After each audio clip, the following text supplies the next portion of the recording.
Assalamualaikum warahmatullahi wabarakatuh. Halo teman-teman, kembali lagi bersama saya Najwa Lola Aulia dengan NIM 23020074124. Di kesempatan kali ini, saya akan menjelaskan mengenai debat. Apa sih yang dimaksud dengan debat? Apa tujuan, struktur, etika, dan jenis-jenis debat?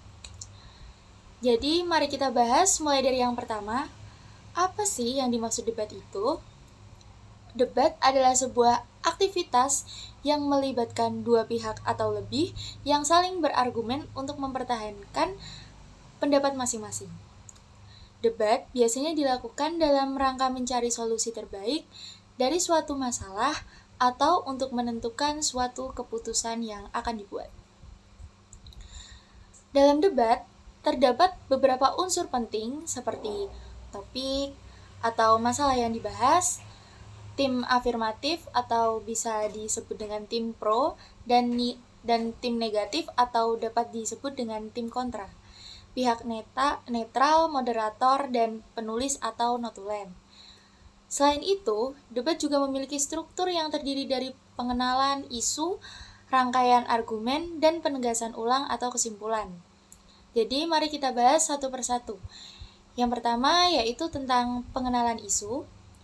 Pada bagian ini, moderator memperkenalkan isu atau topik yang akan diperdebatkan. Moderator juga menjelaskan aturan main dan memberikan waktu untuk kedua belah pihak untuk mempersiapkan argumen mereka. Selanjutnya, yang kedua yaitu ada rangkaian argumen.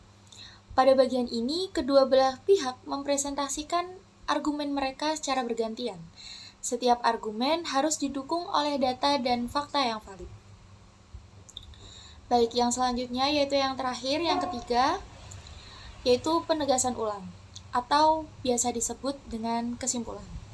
Jadi, pada bagian kesimpulan ini, kedua belah pihak menyimpulkan argumen dan menegaskan kembali posisi masing-masing. Moderator juga memberikan kesempatan bagi penonton atau juri untuk memberikan pertanyaan atau tanggapan terkait debat yang telah dilakukan. Untuk memenangkan debat, dibutuhkan keterampilan berbicara dan pengetahuan yang lengkap terkait topik yang akan didebatkan nantinya. Dan selanjutnya kita akan membahas tentang beberapa etika debat yang perlu diperhatikan, antara lain bertanya secara serius, tidak menyinggung kekurangan fisik, berbicara berdasarkan data dan fakta, dan patuhi aturan main. Selanjutnya kita juga akan membahas tentang jenis-jenis debat yang ada, antara lain yaitu debat kompetitif, debat parlementer, debat pemeriksaan ulang, dan debat formal. Jadi mari kita bahas satu persatu mulai dari debat kompetitif. Jadi, debat kompetitif adalah jenis debat yang biasa dilakukan di tingkat sekolah maupun universitas. Debat kompetitif dilakukan sebagai bentuk pertandingan dengan aturan atau format yang jelas dan ketat di antara kedua belah pihak, yakni tim afirmatif pro dan tim oposisi kontra.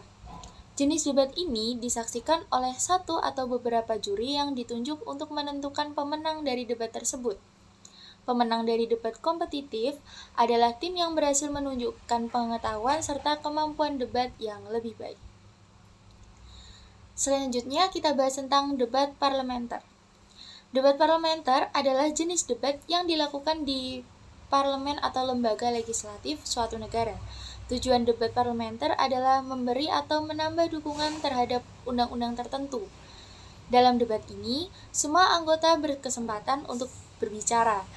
Namun, anggota yang ingin mengungkapkan pendapatnya harus mendapatkan izin terlebih dahulu dari majelis.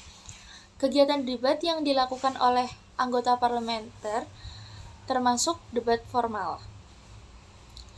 Selanjutnya, kita akan membahas tentang debat pemeriksaan ulang. Adalah perdebatan yang dilakukan dalam proses hukum. Debat ini digunakan untuk memeriksa atau mencari kebenaran dari suatu kejadian. Teknis perdebatan ini diawali dengan penanya mengajukan serangkaian pertanyaan yang berhubungan erat Serangkaian pertanyaan tersebut akan menyebabkan individu yang ditanya dapat ditegakkan dan diperkokoh posisinya oleh penanya. Dan selanjutnya ada debat formal. Debat formal adalah jenis debat yang memiliki aturan atau format yang jelas dan ketat di antara kedua belah pihak, yakni tim afirmatif pro dan tim oposisi kontra. Debat ini bertujuan untuk memberikan kesempatan pada kedua tim yang berseberangan untuk mengungkapkan beberapa argumen untuk menguatkan materi debat, atau justru argumen untuk melawan materi tersebut. Debat formal biasanya dilakukan di tingkat sekolah maupun universitas sebagai bentuk pertandingan. Ya, itu saja yang dapat saya sampaikan mengenai debat. Kurang lebihnya mohon maaf. Wassalamualaikum warahmatullahi wabarakatuh.